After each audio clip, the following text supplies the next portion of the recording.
नमस्ते, आदाब, सत श्री अकाल। स्वागत है आपका वन स्टॉप चैनल अध्ययन मैथ एंड साइंस मेनिया में। एक ऐसा चैनल जहां आपको मिलते हैं मैथ्स और साइंस दोनों के लेक्चर। तो बच्चों, मैं हूं शालिनी और मैं आज आपके लिए लेके आई हूं क्लास 10 फिजिक्स का इलेक्ट्रिसिटी चैप्टर।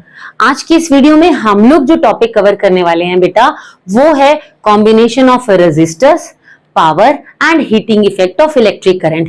ये तीन टॉपिक हम लोग आज की वीडियो में कवर अप करेंगे। तो जल्दी से नोटबुक और पेन लेके बैठ जाओ और हम लोग स्टार्ट करते हैं आज की क्लास। देखो, सबसे पहले जो टॉपिक हम लोग पढ़ने वाले हैं वो है कॉम्बिनेशन ऑफ रजिस्टर्स का। लेकिन उससे पहले कि भाई रजिस्टर को क्यों कंबाइन किया जा रहा है, किस तरह से कंबाइन किया जा रहा है और टाइप्स कैसे आ गए रजिस्टर की, उससे पहले मैं आपसे डिस्कस करना चाहती हूँ कि देखो, हम लोगों ने पीछे पढ़ा था कि भाई कोई भी इलेक्ट्रिक सर्किट होता है, उसके अंदर हम कुछ कंपोनेंट लगाते हैं। वो कंपोनेंट का काम क्या होता है कि भाई कुछ अमाउंट में जो भी करंट फ्लो हो रहा है उसको वो रोकते हैं, है ना, जो जरूरी है, क्योंकि हर एक इलेक्ट्रिकल अप्लायंस की या डिवाइस की अलग अलग रिक्वायरमेंट होती है करंट की। किसी को ज्यादा अमाउंट में करंट चाहिए, किसी को कम अमाउंट में करंट चाहिए। ठीक है, तो ठीक है, हमें समझ आ गया कि हमें वो रजिस्टर लगाना तो जरूरी है, वो कंपोनेंट्स लगाने तो जरूरी है। रजिस्टर्स को लगाया जा रहा है, लेकिन क्या हम एक ही तरह से रेजिस्टेंस को लगा सकते हैं? जहां ज्यादा अमाउंट में करंट चाहिए हमने वहां पर भी रेजिस्टेंस को कुछ रजिस्टर जो है कुछ इस तरह से लगाए, और जहां कम अमाउंट में हमें करंट चाहिए वहां पर भी क्या हम एक ही तरीके से रजिस्टर को लगा सकते हैं? बिल्कुल भी नहीं। तो यानी कि हमने ये देखा कि भाई ज्यादा अमाउंट में करंट चाहिए, कम अमाउंट में करंट चाहिए, तो हमें रजिस्टर को अपनी विलिंगनेस के अकॉर्डिंग जो है, अपने करंट की विलिंगनेस के अकॉर्डिंग रजिस्टर को लगाना पड़ेगा। ठीक है, तो अब हम बात करेंगे यहां पर कि भाई किस तरह से रजिस्टर को कंबाइन किया जाता है। ठीक है, तो रजिस्टर को जब हम कंबाइन करते हैं हमें दो तरह के कनेक्शन मिलते हैं बेटा। पहला कनेक्शन होता है सीरीज कॉम्बिनेशन और दूसरा हमारे पास जो कॉम्बिनेशन होता है वो होता है पैरेलल कॉम्बिनेशन। ठीक है, तो दो तरह के कॉम्बिनेशंस हमको मिलते हैं। पहला होता है सीरीज कॉम्बिनेशन और दूसरा होता है पैरेलल कॉम्बिनेशन। अब सीरीज कॉम्बिनेशन यानी कि एंड टू एंड लगातार एक के बाद एक ये कनेक्टेड होते हैं, एंड टू एंड कनेक्टेड है। यहाँ पर आप देख पा रहे हो कि ये बैटरी है, ये बल्ब है ना, ये एंड टू एंड कनेक्टेड है। लेकिन यहाँ पर आप देख पा रहे हो ये तो सीरीज था। पैरेलल में अभी आप क्या देख पा रहे हो कि ठीक है, बैटरी यहाँ लगी हुई है, लेकिन यहाँ पर ये जो दोनों के दोनों बल्ब हैं ये पैरेलली कनेक्टेड है। ठीक है, तो ये हो गया सीरीज सर्किट और ये हो गया पैरेलल सर्किट।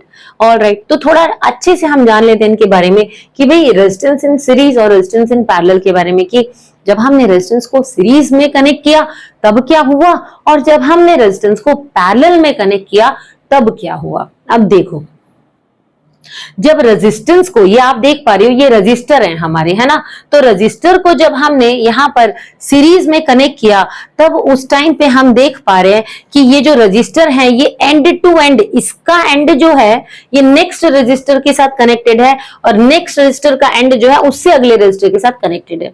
तो हम अपनी विलिंगनेस के अकॉर्डिंग जो रजिस्टर होते हैं उनको हम एक लाइन में लगाते जाते हैं। ठीक है, एक लाइन में हम लगाते गए, तो इसको हमने क्या बोला, ये हो गया हमारा सीरीज कॉम्बिनेशन। ये क्या हो गया बेटा? Series combination. रजिस्टर को का सिंबल, जो रजिस्टर जो है वो रेजिस्टेंस प्रोवाइड कर रहा है ना, तो ये रेजिस्टेंस का सिंबल होता है ये जिगजैग। ठीक है, तो ये R1 रजिस्टर हो गया, ये R2 रजिस्टर हो गया, ये R3। ठीक है, तो इसकी रेजिस्टेंस कितनी है? R1, R2, R3। ऑलराइट, हमने देखा कि हमने रजिस्टर को एंड टू एंड कनेक्ट किया सीरीज में। अब किस लिए एंड टू एंड कनेक्ट किया बेटा? देखो, जैसे जैसे हम रजिस्टर बढ़ाते जाएंगे उस सर्किट की रेजिस्टेंस भी बढ़ती जाएगी। अब रेजिस्टेंस बढ़ती जाएगी तो उसका करंट कम होता जाएगा। ठीक है, तो सीरीज कॉम्बिनेशन में जो हमारी रेजिस्टेंस होती है वो ज्यादा होती है और करंट कम होता है। ठीक, तो हम देख लेते हैं इस चीज को थोड़ा अच्छे से डिटेल में कि हमने बात की किस तरह से कि भाई एक सीरीज के अंदर, सीरीज सर्किट के अंदर हमने 3 रेजिस्टेंस लगाए और किस तरह से वहां पर टोटल रेजिस्टेंस जो था वो ज्यादा हुआ। ठीक है, तो हमने 3 रेजिस्टेंस ले लिए यहां पर और यहां पर एक बैटरी लगा दी।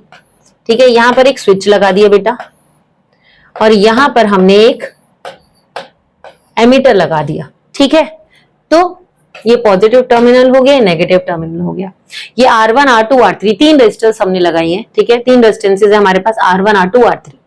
अब हम देख पा रहे हैं कि करंट जो होता है वो पॉजिटिव टू नेगेटिव फ्लो करता है, हमको पता है ना, पॉजिटिव टू नेगेटिव फ्लो करता है। ठीक है, तो यहां पर करंट जो है वो सेम रहेगा, क्योंकि करंट को और कोई रास्ता मिल ही नहीं रहा है जाने का, करंट को और कोई रास्ता मिल ही नहीं रहा है यहां से जाने का। तो यहां पर इसके अक्रॉस जो भी करंट फ्लो होगा वो करंट सेम रहेगा। मान लो यहां पर 5 एम्पियर करंट फ्लो हो रहा है, तो बेटा यहां पर भी 5 एम्पियर होगा और यहां पर भी 5 एम्पियर करंट इसके अक्रॉस जो है वो फ्लो होगा। ठीक है, अब हमको पता है कि भाई यहां पर भी 5, यहां पर भी 5, यहां पर भी 5 एम्पियर करंट जो है वो फ्लो हो रहा है, लेकिन बीच में रेजिस्टेंसेस लगा रखी हैं। अब ये रेजिस्टेंसेस जो है भाई करंट को रोक रही है ना, लेकिन हमको ये भी पता है कि जाना करंट सेम अमाउंट में है। तो ठीक है, यहां पर तो इजीली करंट ड्रॉप हो गया, लेकिन यहां तक अब करंट सेम अमाउंट में जाना है तो उसके लिए पोटेंशियल डिफरेंस भी चेंज होगा, है ना, उसका पोटेंशियल डिफरेंस भी चेंज होगा। फिर यहां पर करंट जाना है वो भी डिफरेंट होगा, तो उसका भी पोटेंशियल डिफरेंस जो है वो अलग होगा, क्योंकि यहां से यहां तक जाने में उसको 2 रुकावटों का सामना करना पड़ा, है ना। यहां पर कोई रुकावट नहीं थी, तो यहां पर जो वोल्टेज थी, पोटेंशियल डिफरेंस था वो सेम था। लेकिन जब यहां पर बात आई करंट के जाने की, ड्रॉप होने की, तो यहां पर पोटेंशियल डिफरेंस जो है वो चेंज हो गया, यहां पर भी पोटेंशियल डिफरेंस जो है वो चेंज हो गया। तो हमने क्या देखा कि भाई सीरीज कॉम्बिनेशन के अंदर करंट सेम है लेकिन वोल्टेज डिफरेंट है। ठीक है, हमने ये देखा कि सीरीज कॉम्बिनेशन के अंदर करंट सेम है, वोल्टेज डिफरेंट है। अब अगर मुझे इस कॉम्बिनेशन के अंदर ये फाइंड आउट करना है कि भाई टोटल रेजिस्टेंस कितना है, नेट रेजिस्टेंस कितना है, टोटल रेजिस्टेंस कितना है, तो वो हम कैसे फाइंड आउट करेंगे बेटा। देखो, आप लोगों ने अभी जब हमने आपको पीछे पढ़ाया था तो ओम्स लॉ करवाया था ना, उस ओम्स लॉ का फॉर्मूला क्या था, V is equals to I R.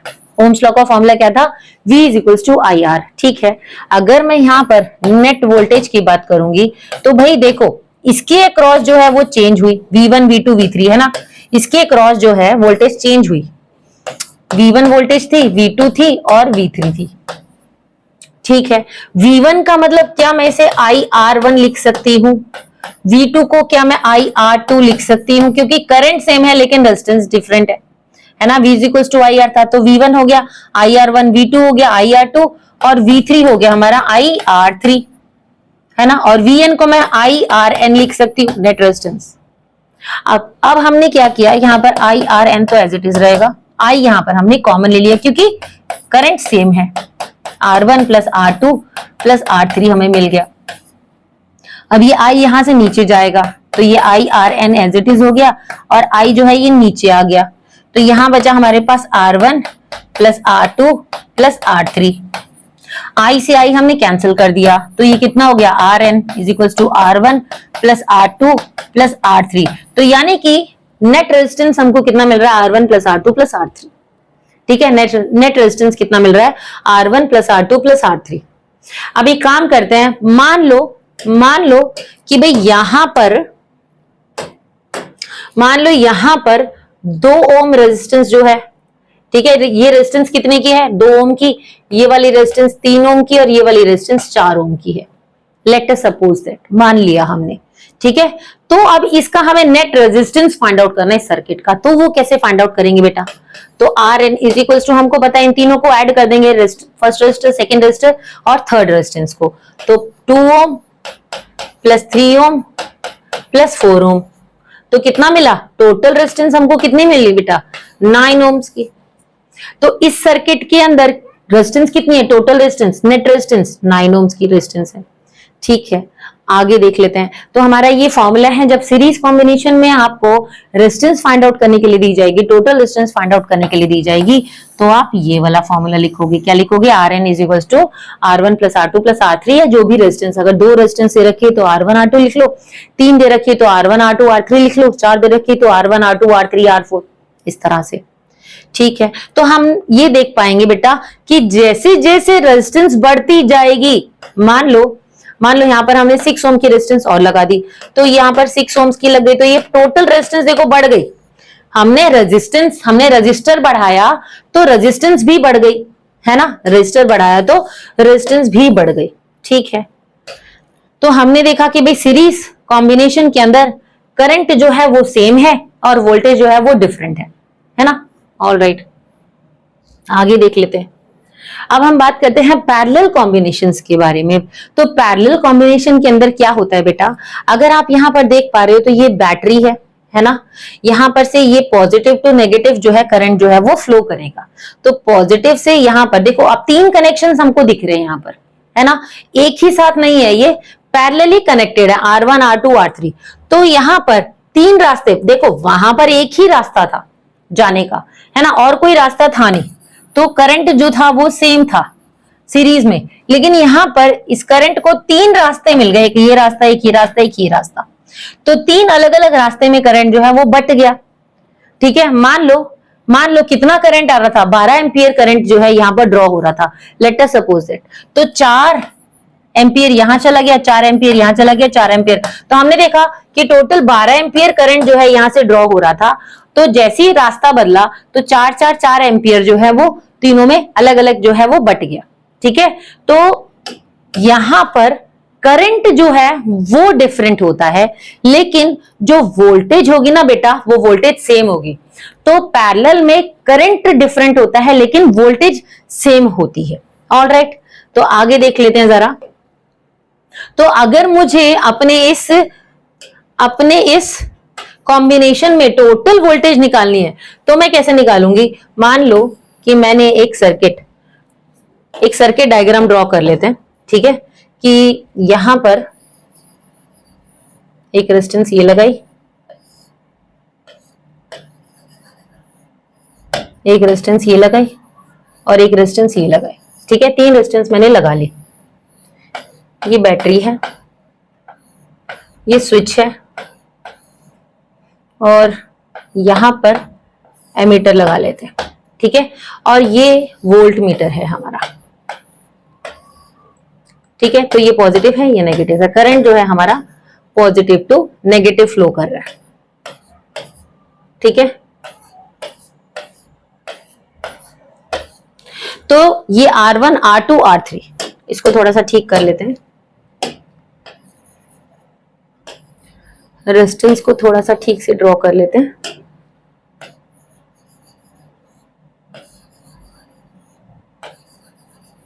ठीक है, तो ये R1 रेजिस्टेंस हो गई, मान लो ये R2 हो गई और ये R3 हो गई। तो हमारे यहाँ पर करंट सेम है बेटा, करंट जो है वो डिफरेंट है और वोल्टेज सेम है। अब क्या होगा पैरेलल कॉम्बिनेशन में, तो यहां पर अगर हमें नेट रेजिस्टेंस निकालना है तो वो कैसे निकालेंगे। अभी वापस से हम ओम्स लॉ पे आ जाते हैं, V इक्वल्स टू IR होता है ओम्स लॉ। ओम्स लॉ क्या होता है, V इक्वल्स टू IR, है ना। तो हमारा यहाँ पर वोल्टेज सेम है लेकिन करंट डिफरेंट है ना, करंट डिफरेंट है। तो हम क्या लिखेंगे, V अपॉन R। करंट कितना हो जाएगा, V अपॉन R। ठीक है, करंट कितना हो जाएगा, V अपॉन R। तो अगर मैं नेट करंट की बात करूंगी तो V upon R1 plus V upon R2, या अभी ये नहीं लिखते हैं पहले क्योंकि करंट डिफरेंट है ना, तो I1 plus I2 plus I3, क्योंकि तीनों के अक्रॉस अलग अलग करंट जो है वो ड्रॉप हो रहा है ना, तीनों के अक्रॉस अलग अलग करंट जो है वो जा रहा है। तो I1 का मतलब क्या हो गया बेटा, V अपॉन R1 में लिख सकती हूं। अगर I V अपॉन R है तो I1 कितना हो जाएगा, V upon R1। Voltage same है, वोल्टेज तीनों में सेम है, रेजिस्टेंस अलग अलग है, तो V upon R1 V upon R2 plus V upon R3 हम लिख सकते हैं। ठीक है, अब हमने क्या किया, ये IN की जगह मैं ये लिख सकती हूं V अपॉन RN, क्योंकि नेट करंट है ना, नेट करंट है हमारा, तो मैं V अपॉन RN लिख सकती हूँ। ठीक है, अब क्या होगा, V अपॉन RN हमारा एज इट इज रहेगा, V यहाँ पर हमने कॉमन ले लिया, ये हो जाएगा 1 upon R1 plus 1 upon R2 plus 1 upon R3। ठीक है, अब क्या करेंगे, V यहां से यहां चला जाएगा नीचे RN के पास, है ना, तो यहां बचेगा 1 upon R1 plus 1 upon R2 plus 1 upon R3।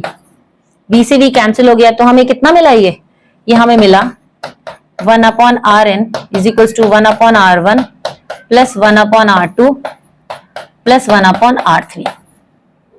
तो नेट रेजिस्टेंस हमको कितना मिला बेटा, 1 upon R1 plus 1 upon R2 plus 1 upon R3। यानी कि डेफिनेशन के अकॉर्डिंग अगर हम देखेंगे तो हमें क्या मिल रहा है, the reciprocal of the total resistance of the system, कि भाई जो टोटल रेजिस्टेंस हमें मिल रही है उसका रेसिप्रोकल किसके बराबर है, reciprocal of sum of all resistance. ठीक है, कनेक्टेड इन पैरेलल। ठीक है, ये जो भी रेजिस्टेंस हमारी पैरेलली कनेक्टेड है उनके रेसिप्रोकल का सम किसके बराबर है? रेसिप्रोकल ऑफ नेट रेजिस्टेंस के बराबर। अब हमने अभी आपको बताया था बेटा कि सीरीज के अंदर जो सीरीज कॉम्बिनेशन होता है हमारा, वहां पर जो हमारा रेजिस्टेंस होता है वो ज्यादा होता है और पैरेलल कॉम्बिनेशन में जो रेजिस्टेंस होता है वो कम होता है। ये याद रखना, पैरेलल कॉम्बिनेशन में रेजिस्टेंस कम है। कैसे कम है ये आपको बता देते हैं। जैसे मान लो यहां पर भी हम सेम जितने ओम की हमने रेजिस्टेंस वहां ली थी उतने ओम की यहां ले लेते हैं। तो मान लो ये 2 ओम हो गया, ये 3 ओम हो गया और ये 4 ओम का हो गया। ठीक है, तो हमने अभी देखा था हमें नेट रेजिस्टेंस निकालनी है इसकी, तो 1/2 ohm plus 1/3 ohms plus 1/4 ohms. अब इसका एलसीएम लिया तो कितना मिलेगा? ये हो जाएगा 12, 2 6 4 ओम 3 ओम्स। तो ये कितना मिल गया? 13/12 ओम्स, है ना। 1/r नेट रेजिस्टेंस हमको कितना मिला? 1/Rn किसके बराबर हो गया? 13/12 ओम्स। ठीक है, तो नेट रेजिस्टेंस इसका क्या होगा बेटा? Rn नेट रेजिस्टेंस कितना होगा? ये वैल्यू रेसिप्रोकेट हो जाएगी 12/13 ओम्स। ठीक है, इसको सॉल्व करेंगे तो कितना मिलेगा? 0.92 ओम्स। तो हमने देखा जब हमने सीरीज में किया था बेटा इसको, जब हमने सीरीज में किया था तब 2 ओम 3 ओम और 4 ओम इसकी नेट रेजिस्टेंस कितनी मिली थी? 9 ओम्स की। और पैरेलल में जब हमने किया है तब इसकी नेट रेजिस्टेंस हमको कितनी मिली है? 0.92 ओम्स। तो आप देख सकते हो कि पैरेलल के अंदर रेजिस्टेंस कम है और सीरीज के अंदर रेजिस्टेंस ज्यादा है। ठीक है, यानी कि यहां पर रेजिस्टेंस ज्यादा है तो कम अमाउंट में करंट फ्लो हो रहा है और यहां पर रेजिस्टेंस कम है तो ज्यादा अमाउंट में करंट जो है वो फ्लो हो सकता है। तो घरों के अंदर बेटा पैरेलल कॉम्बिनेशन दिया जाता है हमेशा। ठीक है, पैरेलली सर्किट जो है हमारे वो अरेंज होते हैं। क्यों? क्योंकि हर एक डिवाइस की अलग अलग रिक्वायरमेंट है, हर एक अप्लायंस की अलग अलग रिक्वायरमेंट है। ठीक है, करंट की, किसी को ज्यादा अमाउंट में करंट चाहिए, किसी को कम अमाउंट में करंट चाहिए, किसी को ज्यादा वोल्टेज चाहिए, किसी को कम वोल्टेज चाहिए। ठीक है, तो इसीलिए पैरेलल कनेक्शंस होते हैं हाउस होल्ड्स में। तो अब देखो हमने पढ़ा सीरीज और पैरेलल के बारे में, इसके एडवांटेजेस और डिसएडवांटेजेस भी हम लोग देख लेते हैं। तो सबसे पहले हम देख लेते हैं बेटा, देखो सीरीज का हम देख लेते हैं।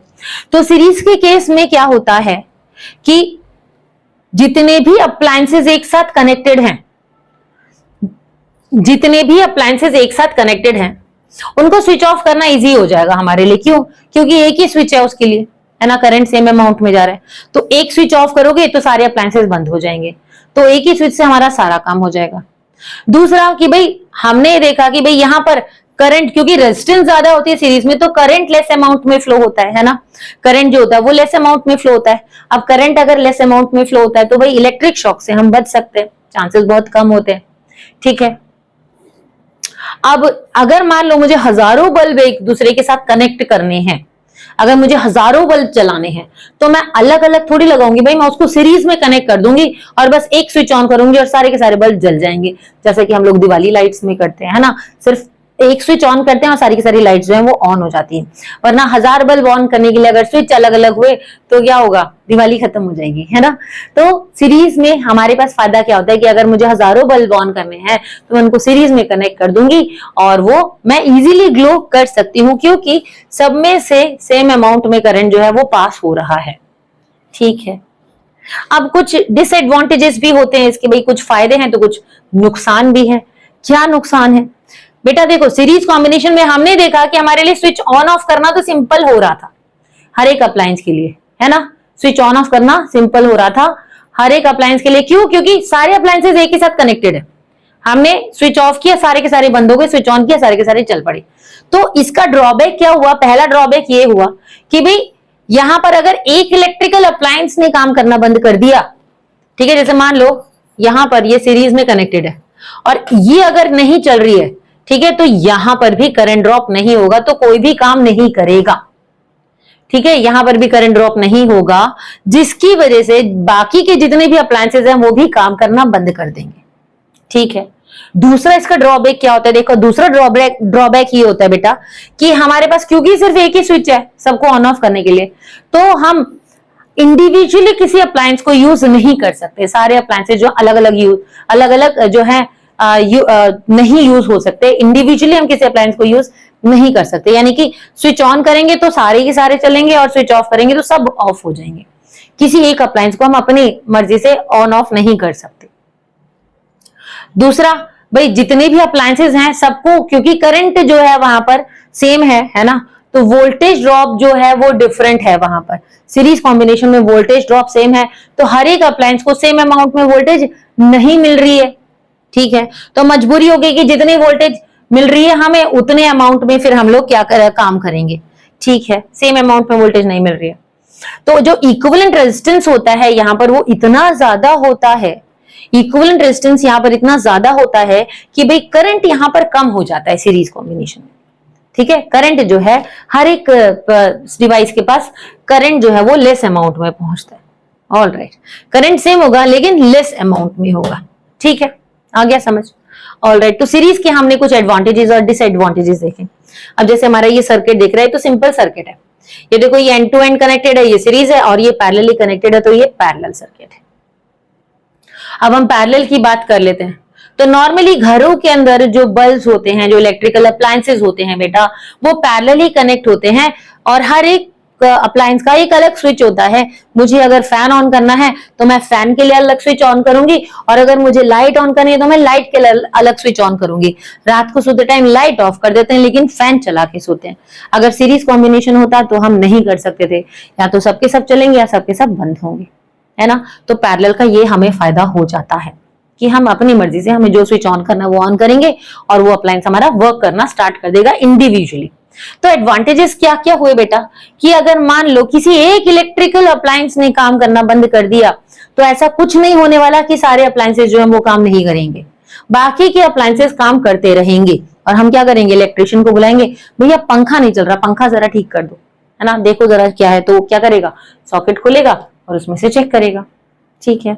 तो पंखा खराब हुआ तो ऐसा तो नहीं कि बाकी के सारे जो अप्लायंसेस उन्होंने काम करना बंद कर दिया, नहीं, बाकी सब चलते रहेंगे, है ना। ट्यूबलाइट खराब हुई तो बाकी सब अप्लायंसेस चलते रहेंगे, ट्यूबलाइट हम ठीक करा देंगे।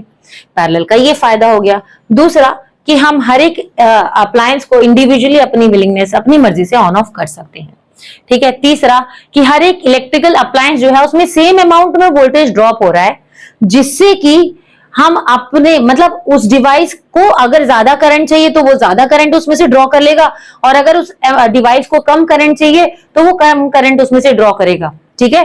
तो कोई दिक्कत नहीं होने वाली यहाँ पर करंट की, क्योंकि भरपूर मात्रा में जो है वोल्टेज हमें मिल रही है, ठीक है। किसमें, पैरेलल में। अब ओवरऑल रेजिस्टेंस इस सर्किट का कम होता है। अभी हमने देखा था सीरीज में जब हमने वो कनेक्शन बनाया था तो वहां पर 9 ओम्स का हमें मिल रहा था रेजिस्टेंस, लेकिन पैरेलल में जब हमने देखा तो 0.92। देखो जमीन आसमान का फर्क है ना, 9 ओम्स में और 0.9 ओम्स में। तो हमने ये देखा कि भाई यहां पर रेजिस्टेंस कम है तो ज्यादा अमाउंट में करंट आ रहा है, ठीक है। ये भी हमें फायदा हो गया पैरेलल के अंदर।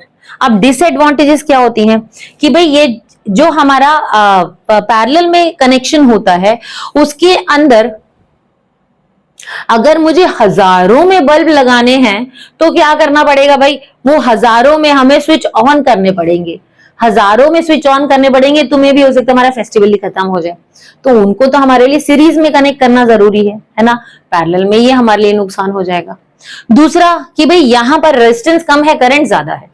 अब अगर रेजिस्टेंस कम है और करंट ज्यादा है तो उससे क्या होगा, इलेक्ट्रिक शॉक का खतरा लग सकता है, इसीलिए बच के रहना चाहिए।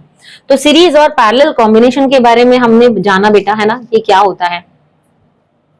इन दोनों के बीच में डिफरेंस की बात कर लेते हैं अब हम लोग।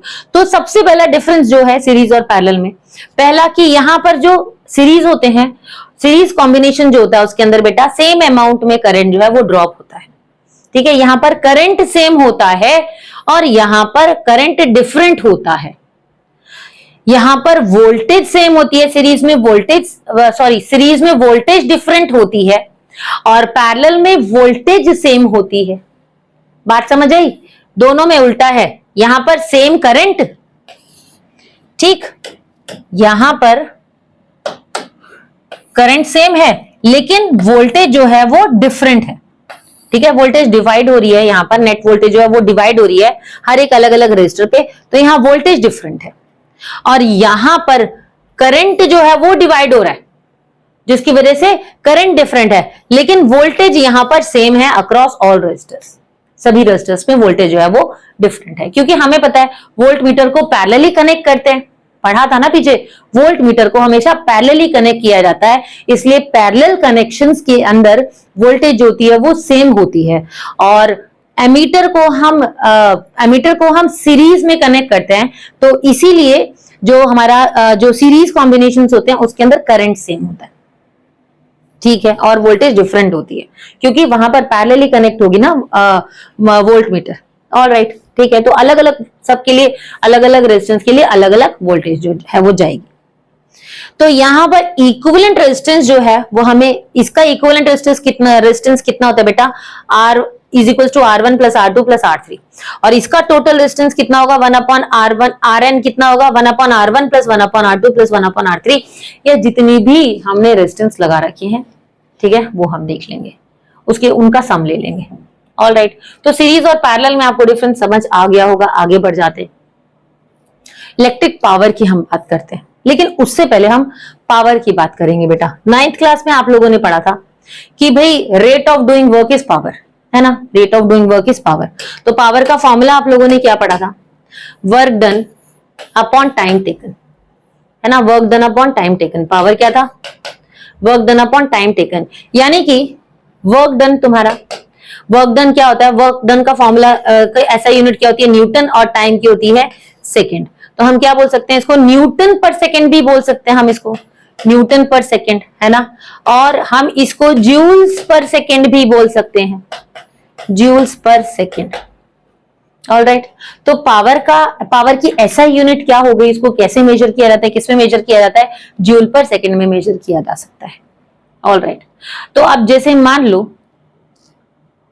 मान लो कि भाई मेरा कोई इलेक्ट्रिकल डिवाइस है ना, जैसे मान लो कि इलेक्ट्रिकल डिवाइस ने 30 joule of work is done in 5 second, ठीक है, कि भाई 5 सेकेंड में 30 जूल वर्क डन हुआ है, तो पावर कितनी हुई 6 जूल्स पर सेकेंड, है ना, पावर कितनी हुई 6 जूल्स पर सेकेंड हो गई।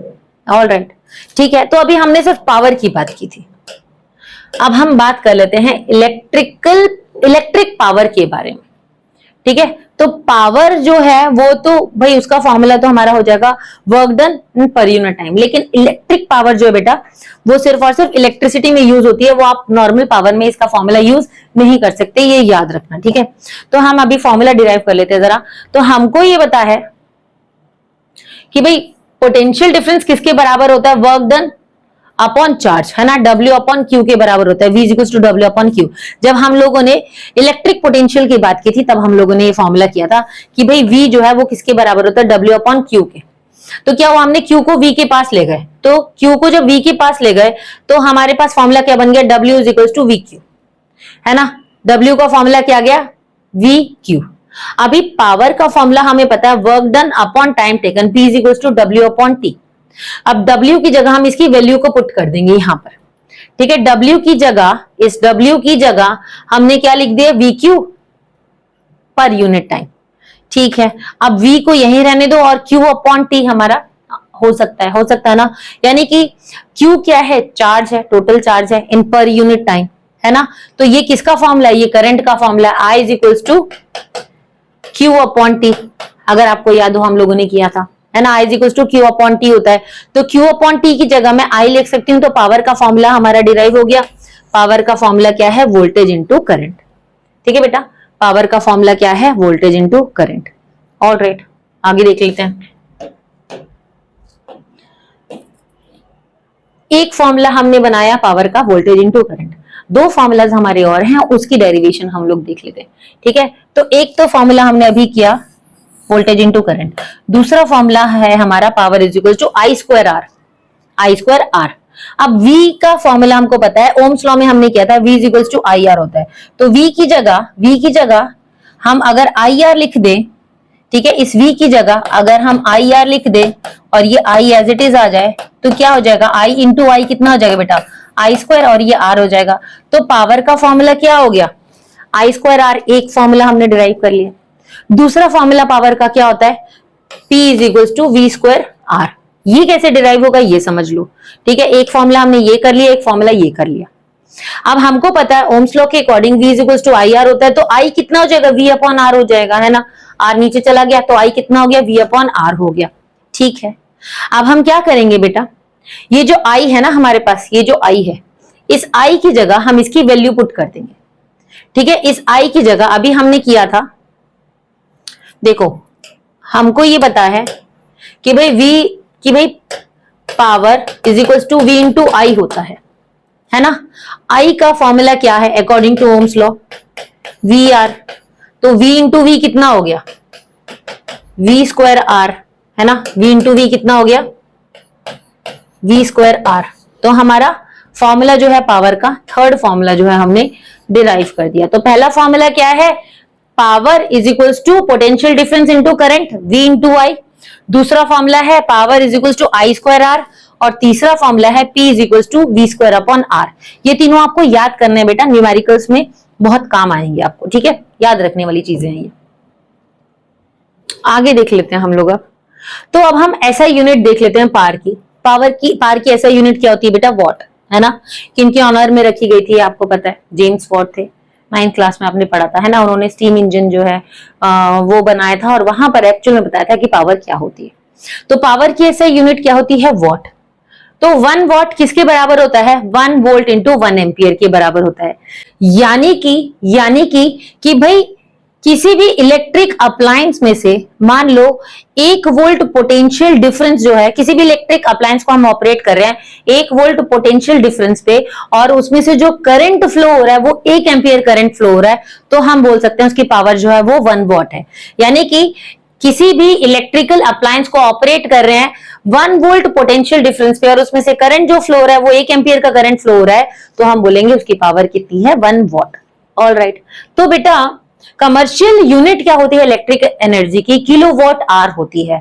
और किलोवाट आर क्यों होती है, वॉट सेकंड क्यों नहीं होती, क्योंकि जैसे मान लो कि हम लोग घरों में एसी को यूज करते हैं, तो एक एसी जो है आपका 1 घंटे में ऑलमोस्ट कितनी पावर कंज्यूम करता है पता है, 3000 से 3500, 3000 टू 3500 वॉट जो है वो पावर कंज्यूम करता है। अब सोचो कि 3000 टू 3500 वॉट जो है वो पावर कंज्यूम कर रहा है 1 घंटे के अंदर, तो यानी कि पूरे दिन में कितनी कंज्यूम करेगा 24 घंटे में, और पूरे महीने में कितनी कंज्यूम करेगा, और बाकी के जितनी इलेक्ट्रिकल अप्लायंसेज है वो भी कुछ अमाउंट में पावर कंज्यूम करेंगे, है ना। तो बहुत बड़ी डिजिट हो जाएगी, इसीलिए किलोवाट में रिप्रेजेंट किया जाता है, किलोवाट आर में इसको रिप्रेजेंट किया जाता है। तो 1 किलोवाट जो है, 1 किलोवाट आर जो है वो किसके बराबर होता है बेटा, 1000 वॉट इंटू 3600 सेकेंड। यानी कि 1 किलोवाट तो हो गया 1000 वॉट, है ना, और 1 आर का मतलब 3600 सेकेंड्स हो गया। तो हमने जब इन दोनों को आपस में मल्टीप्लाई किया तो हमको 1 किलोवाट आर किसके बराबर हो जाएगा बेटा, 36 लाख वॉट सेकेंड के बराबर हो जाएगा। 1 किलोवाट आर किसके बराबर हो जाएगा, 36 लाख वॉट सेकेंड के बराबर हो जाएगा। ठीक है, इसको स्टैंडर्ड फॉर्म में हमने कन्वर्ट किया तो स्टैंडर्ड फॉर्म में कितना हो जाएगा, 3.6 इंटू 10⁻⁶ वॉट सेकेंड। ये यहां पर नहीं है, ठीक है, ये यहां पर नहीं है बेटा, ये यहां पर है, 6 यहां पर है ऊपर। ठीक है, तो कितना हो जाएगा 3.6 इंटू 10⁻⁶ वॉट सेकेंड कह लो चाहे, या 1 kilowatt hour equals to 3.6 into 10⁻⁶ joule, क्योंकि पावर की यूनिट क्या होती है, जूल होती है ना। ठीक है, तो हम इसको ऐसे भी रिप्रेजेंट कर सकते हैं, चाहे इसको 3.6 इंटू 10⁻⁶ वॉट सेकेंड कह लो, चाहे 3.6 इंटू 10⁻⁶ जूल कह लो, ये याद कर लेना। ठीक है, ऑलराइट।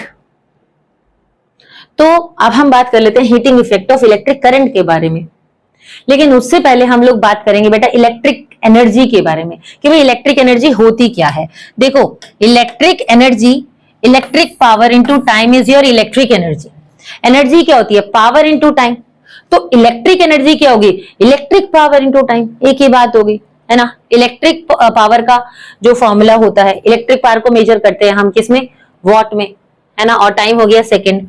तो इसको मेजर कैसे करते हैं हम, चाहे वॉट सेकंड कह लो चाहे जूल कह लो, एक ही बात है।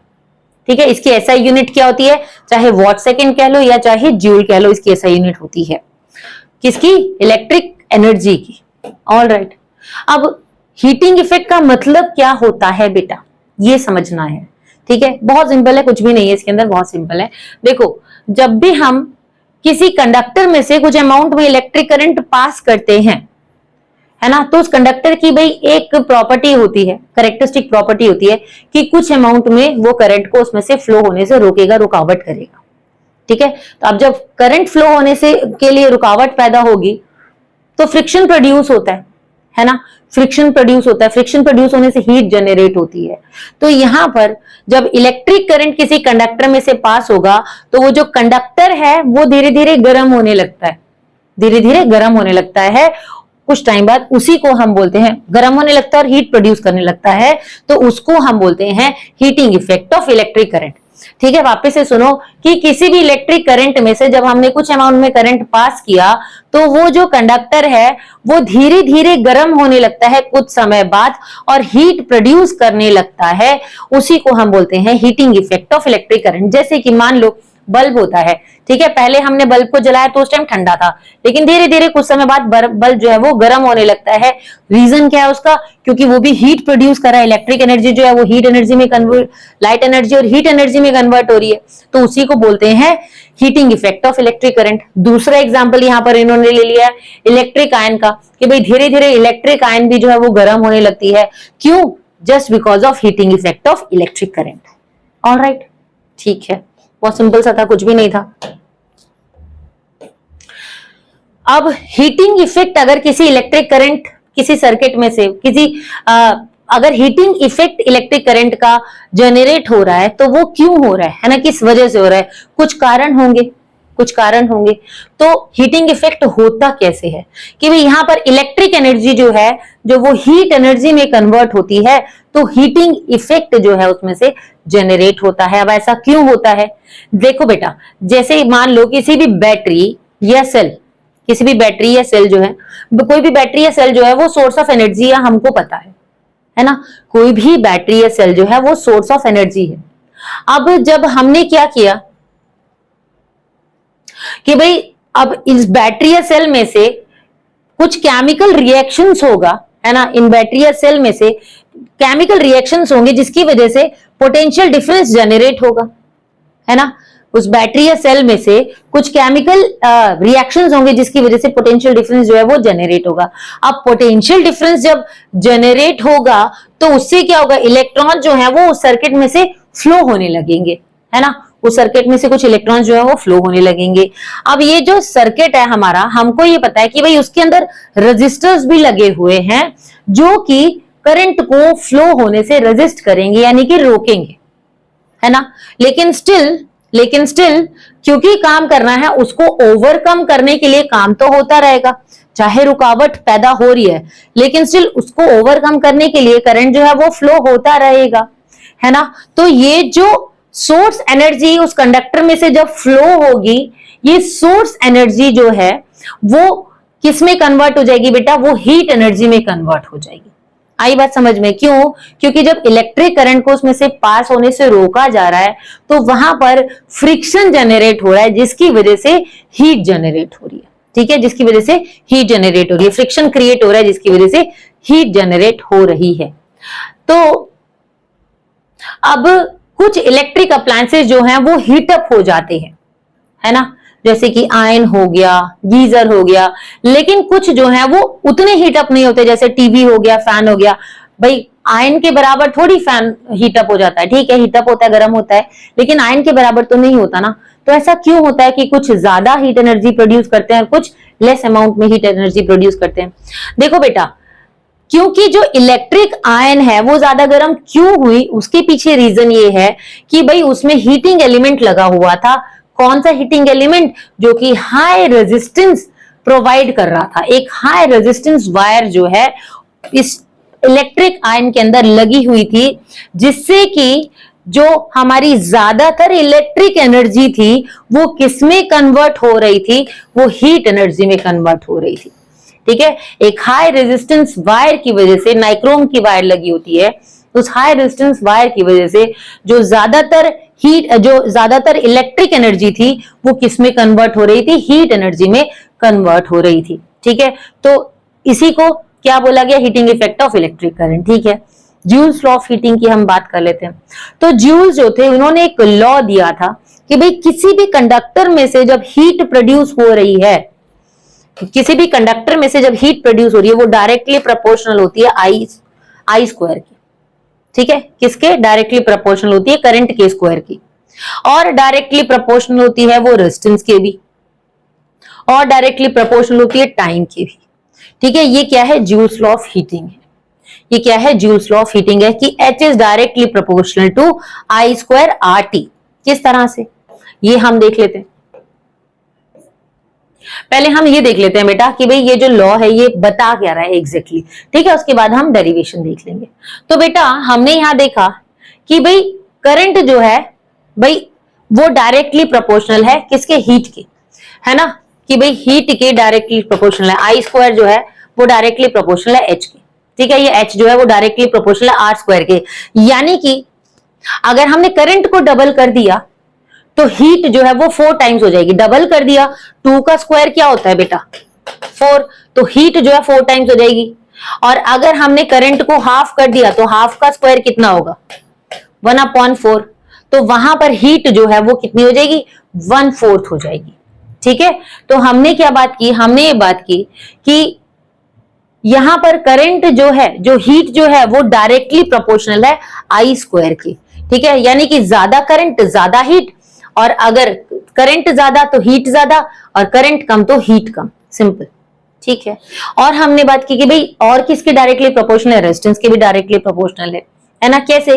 कि अगर मान लो हमने कोई मेटल वायर ली जिसमें ज्यादा रेजिस्टेंस है तो वो ज्यादा अमाउंट में हीट प्रोड्यूस करेगा। नाइक्रोम वायर तब से हम करते आ रहे हैं ना। Nichrome wire high resistive wire होती है, हाई रेजिस्टिविटी प्रोवाइड करती है ना। तो अगर हमने कोई ऐसी मेटल वायर ली जो ज्यादा रेजिस्टेंस प्रोवाइड कर रहा है तो वो ज्यादा हीट प्रोड्यूस करेगा। और अगर हमने कोई ऐसी वायर ली, जैसे कॉपर की वायर है नॉर्मली हम यूज करते हैं ना, तो हमने कोई ऐसी वायर ली जो लेस रेजिस्टेंस प्रोवाइड कर रही है तो वो लेस अमाउंट में हीट प्रोवाइड करेगी। ठीक है, हीट जनरेट करेगी। तो ज्यादा रेजिस्टेंस ज्यादा हीट, कम रेजिस्टेंस कम हीट। ठीक है, ये भी डायरेक्टली प्रोपोर्शनल हो गया। और टाइम भी डायरेक्टली प्रोपोर्शनल होता है हीट के, कि भाई जितना ज्यादा, जितनी देर तक करंट पास होता जाएगा, ठीक है, उतने अमाउंट में उतनी ज्यादा हीट जो है प्रोड्यूस होती रहेगी, है ना। बल्ब को ज्यादा देर के लिए हमने जला के रख दिया तो बल्ब बहुत तेज गर्म हो जाता है। 5 मिनट के लिए जलाया हमने बल्ब को और 1 घंटे के लिए जब बल्ब को जलाया, तो बताओ कौन सा बल्ब ज्यादा गर्म होगा? ऑब्वियसली जो 1 घंटे तक बल्ब जला है ना। तो ये डायरेक्टली प्रोपोर्शनल होता है टाइम के भी, कि यानी कि अगर हमने किसी इलेक्ट्रिक गैजेट को ज्यादा टाइम के लिए ऑन किया तो वो ज्यादा हीट अप हो जाएगा एज कंपेयर टू उस इलेक्ट्रिक गैजेट के जो हमने थोड़े टाइम के लिए ऑन किया था। ठीक है, तो हमने प्रोपोर्शनलिटी का रूल भी देख लिया। तो अब हम जरा इसका डेरिवेशन देख लेते हैं। तो फॉर्मूला क्या होता है बेटा? H is equal to I square R T, है ना, जूल्स लॉ ऑफ हीटिंग हमने देखा था। ठीक है, हमें ये बताए कि एनर्जी किसके बराबर होती है? पावर इंटू टाइम के बराबर होती है ना। एनर्जी का मतलब पावर इंटू टाइम, अभी हमने पीछे देखा था। तो heat energy due to current किसके बराबर होगी बेटा? ये हो जाएगी इलेक्ट्रिक पावर इंटू टाइम। ये भी हमने पीछे देखा था, है ना। इलेक्ट्रिक एनर्जी किसके बराबर हो जाएगी? इलेक्ट्रिक पावर इंटू टाइम, यानी कि heat energy due to current, current की वजह से जो हीट एनर्जी प्रोड्यूस हो रही है वो किसके बराबर होगी? इलेक्ट्रिक पावर इंटू टाइम, है ना। तो H is equal to P into T, power हो गया P और टाइम हो गया T। ठीक है, तो हीट किसके बराबर हो गया? पावर इंटू टाइम की। पावर का फॉर्मूला हमको पता है, P is equal to V into I, है ना, या P is equal to VI लिख देते हैं सीधा, एक ही बात हो जाएगी। P is equal to VI, तो P की जगह हमने लिख दिया VI, तो एक फॉर्मूला हमारा हीट का क्या बन गया? H is equal to VIT। ठीक है, H is equal to VIT। अब यहां पर अगर मैं ओम्स लॉ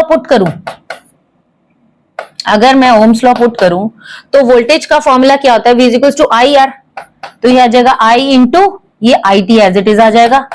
तो फॉर्मूला क्या बना? I square T। एक सेकेंड, इसका फॉर्मूला होता है बेटा, देखो वोल्टेज का फॉर्मूला होता है IR, है ना, वोल्टेज का फॉर्मूला होता है हमारा IR। तो यहां वोल्टेज की जगह हमने लिख दिया IR इंटू ये IT आ जाएगा एज इट इज। अब I इंटू आई कितना हो जाएगा?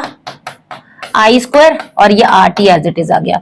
तो हमने ये वाला फॉर्मूला भी डिराइव कर लिया इसी से। अब इसी से हम एक और फॉर्मूला, देखो यहां पर इसी से हम एक और फॉर्मूला ड्रॉ करेंगे, डिराइव करेंगे। कैसे? अभी हमने वोल्टेज में ओम्स लॉ पुट किया था ना, अब हम करंट में ओम्स लॉ पुट करेंगे बेटा। H is equal to V I T है ना, तो V एज इट इज रहने दो। करंट का फॉर्मूला क्या होता है? V अपॉन R, और टाइम एज इट इज आ जाएगा, तो कितना हो जाएगा? V स्क्वायर दर, यही देख लो, ये देख लो ना, V square upon R into T, तो V इंटू वी कितना हो जाएगा? V square upon R into T. तो एक फॉर्मूला हमारा ये हो गया। तो हमने देखा कि हमने एक फॉर्मूला से बाकी के दो फॉर्मूलाज और बना दिए। पहला फॉर्मूला था हमारा H is equal to V I T, ठीक है। इस फॉर्मूला से H is equal to V I T, इस फॉर्मूला से पहले हमने क्या किया था बेटा? वोल्टेज ओम्स लॉ में ओम्स लॉ पुट किया था। कब? वोल्टेज में। तो V is equal to I square I R होता है, तो ये हो गया आई स्क्वायर आर टी। फिर हमने करंट में पुट किया था, तो जब करंट में पुट किया था तो कितना होता है? V अपॉन आर, तो हो जाएगा V square upon R into T. तो हमने ये तीन फॉर्मूलाज देख लिए है ना, ये तीन फॉर्मूलाज हमने देखे किसके? Heating effect of electric current के। तो ये सब फॉर्मूलाज हमारे यूज होते जाते हैं आगे चल के, ठीक है। न्यूमेरिकल्स में बेटा बहुत हेल्प करेंगे, ये समझ लेना, ठीक है। ये हमने देख लिया। तो रेजिस्टेंस एंड हीट प्रोडक्शन की अब हम बात करेंगे कि भाई रेजिस्टिविटी हो रही है तो हीट भी प्रोड्यूस हो रही है ना, रेजिस्टेंस हो रहा है तो हीट भी प्रोड्यूस हो रहा है।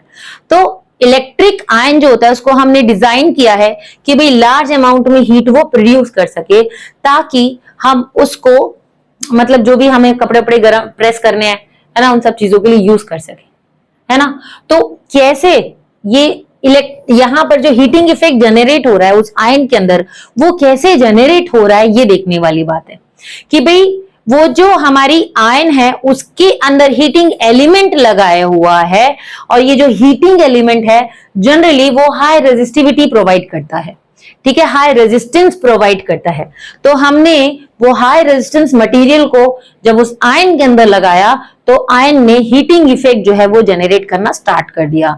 तो वो हाई रेजिस्टेंस वायर हमने कौन सी लगाई? हाई रेजिस्टेंस मटेरियल हमने कौन सा लगाया बेटा? नाइक्रोम वायर हमने किसके अंदर? हमारी इलेक्ट्रिक आयन के अंदर लगा रखी है, ठीक है। तो the high resistance of the nichrome wire means ये क्या करेगा? फ्लो ऑफ इलेक्ट्रिक करंट को रेजिस्ट करेगा, रोकेगा, जिससे कि ज्यादा अमाउंट में जो हमारी इलेक्ट्रिकल एनर्जी है वो ज्यादा अमाउंट में हीट एनर्जी में कन्वर्ट होगी, ठीक है, ठीक है। तो ये जो हीट होती है इसको हम और भी पर्पसेस के लिए यूज करते हैं, जैसे गीजर में यूज किया जाता है, केटल के अंदर यूज किया जाता है ना, यहाँ पर हम अपने आयन में यूज करते हैं, है ना, और हीटर्स में यूज करते हैं, ठीक है। नाइक्रोम वायर लगाई जाती है इसके अंदर। अब लो रेजिस्टेंस अप्लायंसेस हो गए, जैसे टीवी हो गया, है ना। टीवी को डिजाइन किया गया ताकि भाई वो अलग अलग फंक्शन, वो हीटिंग इफेक्ट जनरेट करने के लिए नहीं बना है, ठीक है। दूसरे अप्लायंसेस जो हैं वो हीटिंग इफेक्ट जनरेट करने के लिए नहीं बने हैं, तो इसीलिए उसके अंदर गुड कंडक्टर्स को यूज किया जा रहा है, कॉपर की वायर्स को यूज किया जा रहा है, जिससे कि लेस अमाउंट में हीटिंग इफेक्ट जो है वो जनरेट हो और वो अपना काम करते रहे, ठीक है। तो heating effect of electric current हम कहाँ यूज करते हैं बेटा? देखो, इलेक्ट्रिक बल्ब के अंदर यूज होता है, इलेक्ट्रिक आयन के अंदर यूज होता है, इलेक्ट्रिक फ्यूज के अंदर यूज होता है ना। तो बल्ब के बारे में हम पहले जान लेते हैं, आयन के बारे में हमने पढ़ लिया। तो बल्ब के अंदर क्या होता है बेटा?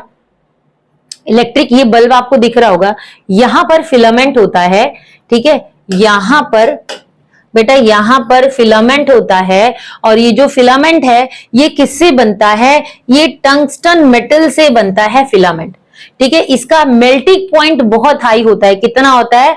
3380, ठीक है, ऑलमोस्ट 3300, यानी कि एग्जैक्टली 3380 डिग्री सेल्सियस इसका इतना हाई मेल्टिंग पॉइंट होता है, जो हम इजीली प्रोवाइड नहीं कर सकते, जिससे कि इसका जलने का खतरा नहीं होता, ठीक है। तो यहां पर कनेक्टिंग वायर्स लगी होती हैं, अगर आप देखोगे दो कनेक्टिंग वायर यहां पर लगी होती हैं, ठीक है। यहां पर ये दो कनेक्टिंग वायर लगी होती हैं, और ये जो कनेक्टिंग वायर होती हैं यहां से करंट पास होता है, फिर बाहर अगर आप देखोगे ग्लास कवरिंग होती है ना, इसके अंदर दो गैसेस फिल्ड होती हैं, कौन कौन सी, आर्गन और नाइट्रोजन गैस। ठीक है, इसके अंदर गैस जो है फिल्ड होती है कौन सी, आर्गन और नाइट्रोजन गैस इसके अंदर फिल्ड होती है, ताकि जो फिलामेंट है भाई, जैसे देखो ऑक्सीजन से बचा के रखना है, क्योंकि जैसे ऑक्सीजन के कांटेक्ट में आएगा तो क्या होगा, ये oxygen is a good conductor of heat है ना, वो क्या करेगा भाई, उसको जलने में हेल्प करेगा, आग लग जाएगी। तो उस ऑक्सीजन से बचाना है तो क्या करता है, यहाँ पर नाइट्रोजन या आर्गन को फिल किया जाता है बल्ब के अंदर, ताकि इसको जो है इसकी जो लाइफ है वो बढ़ाई जा सके। ठीक है, ऑल राइट। अब इलेक्ट्रिक करंट को जब टंगस्टन फिलामेंट में से, जब इलेक्ट्रिक करंट इस टंगस्टन फिलामेंट में से पास होता है तो क्या होता है बेटा, पहले ये गर्म होता है, हीट प्रोड्यूस करता है, और जैसे ही गर्म होता है तो ये लाइट भी प्रोड्यूस करने लगता है। ऑल राइट, तो ये बल्ब का हमने देखा। ठीक है, इलेक्ट्रिक आयन और इलेक्ट्रिक केटल का भी हम देख लेते हैं। देखो अब इनके अंदर आपने देखा होगा सर्कुलर कॉइल्स होती हैं, है ना, इस तरह से स्प्रिंग की तरह, इस तरह से स्प्रिंग की तरह कॉइल्स होती हैं इसके अंदर। ठीक है, और वो किससे बनी होती है, वो नाइक्रोम मेटल से बनी होती है, और कनेक्टिंग, यहाँ पर कनेक्टिंग कॉपर वायर्स होंगी। ठीक है, कनेक्टिंग कॉपर वायर, तो कॉपर वायर क्या करी है, that is good conductor of electricity, तो वो करंट, जो करंट है उसको आने देगी। अब जैसे करंट यहां से फ्लो होना स्टार्ट होगा इन वायर में से, तो क्या होगा, उस वायर को जो है रेजिस्ट करेगी, है ना, नाइक्रोम वायर जो है वो उस करंट को रेजिस्ट करेगी। अब इस करंट को जब ये रेजिस्ट करेगी अपने में से फ्लो होने से, तो क्या होगा, हीटिंग इफेक्ट जो है वो जनरेट होगा। ठीक है, तो नाइक्रोम क्या है, एक एलॉय होता है, किसका, अभी पीछे भी आपको बताया था, है ना, इससे पहले वाली वीडियो में, कि भाई नाइक्रोम जो है एक एलॉय होता है, नाइक इज निकल, ठीक है, Ni इज निकल एंड क्रोम इज क्रोमियम। ठीक है, Ni फॉर निकल and Chrome is for chromium, जो निकल और क्रोमियम से मिलके बनता है। ये क्या करता है, ये दोनों कंबाइन होके, इंडिविजुअली नहीं लेकिन जैसे दोनों के दोनों कंबाइन होते हैं तो ये हाई रेजिस्टेंस प्रोवाइड करते हैं, जिससे कि हाई अमाउंट में हीट प्रोड्यूस होती है। तो जैसे इस नाइक्रोम वायर को कॉपर वायर के साथ कनेक्ट किया जाता है, तो कॉपर क्या कर रहा है, वो तो करंट को आने दे रहा है, आओ भाई आओ भाई आओ, और नाइक्रोम क्या कर रहा है, वो रेजिस्ट करेगा उस करंट को आने से, जिससे कि हीट जनरेट होगी और हमें हीटिंग इफेक्ट जो है वो मिल जाएगा। ठीक है, ऑल राइट। ठीक है, अब इलेक्ट्रिक फ्यूज की हम बात कर लेते हैं। तो इलेक्ट्रिक फ्यूज आप लोगों ने बेटा 8th क्लास में भी पढ़ा है कि भाई एक सेफ्टी डिवाइस होती है, और वो क्या करती है, वो हमारे जो भी इलेक्ट्रिकल अप्लायंसेस हैं उनको प्रोटेक्ट करती है शॉर्ट सर्किट के टाइम पे, जिससे कि किसी भी तरह का डैमेज ना हो, ओवरलोडिंग होती है या शॉर्ट सर्किट होता है, तो उस टाइम पे ये जो इलेक्ट्रिक फ्यूज होते हैं ये हमारे इलेक्ट्रिकल अप्लायंसेस को प्रोटेक्ट करते हैं। अब ये इलेक्ट्रिक फ्यूज काम कैसे करता है, जैसे कि आप देख पा रहे हो बेटा कि यहाँ पर अंदर ये फ्यूज वायर है, बाहर ग्लास ट्यूब है, और यहाँ पर दोनों साइड पे मेटल कैप्स लगी हुई हैं। ठीक है, अब ये जो वायर है इसके अंदर वो किससे बनी है, लेड से, टिन से, ठीक है, एलॉय से बनी है, और ये एलॉय किससे बना है, लेड से बना है, टिन से बना है। ठीक है, अब ये जो मेटल्स होते हैं इनका लो मेल्टिंग पॉइंट होता है, यानी कि अगर इनके मेल्टिंग पॉइंट से ज्यादा अमाउंट में करंट इसमें से फ्लो होगा तो क्या होगा, ये मेल्ट हो जाएंगे, जिससे कि कनेक्शन को ये ब्रेक डाउन कर देंगी। ठीक है, तो जब इसमें से एक्सेस अमाउंट में करंट पास होता है सर्किट में से, तो मेटल वायर जो होती है वो मेल्ट हो जाती हैं, जिससे कि सर्किट को ये ब्रेक कर देती हैं, जिससे कि ओवरहीटिंग, इलेक्ट्रिकल अप्लायंसेस की ओवरहीटिंग नहीं होती है, और जो है आग नहीं लगती, इलेक्ट्रिकल फायर्स नहीं होंगी। ओवरहीटिंग हो जाएगी तो आग लग जाएगी ऑब्वियसली, तो ओवरहीटिंग से बच जाते हैं तो आग भी नहीं लगती है, सर्किट ही टूट गया तो फिर, है ना, उसने बचा लिया, कितना कुछ बचा लिया। तो फ्यूज देखो कितनी काम की चीज है। ऑल राइट, तो ये था हमारा चैप्टर इलेक्ट्रिसिटी। आई होप आपको समझ आया होगा। नेक्स्ट वीडियो में हम लोग इस चैप्टर के न्यूमेरिकल्स डिस्कस करेंगे बेटा। तो कोई भी प्रॉब्लम होती है, कोई भी डाउट होता है तो कमेंट्स में मेंशन कीजिए, पूरी कोशिश की जाएगी आपको उसका रिप्लाई देने की। तो keep practicing, keep learning, and if you like our videos then please like, comment, share and subscribe our channel. Till then, bye.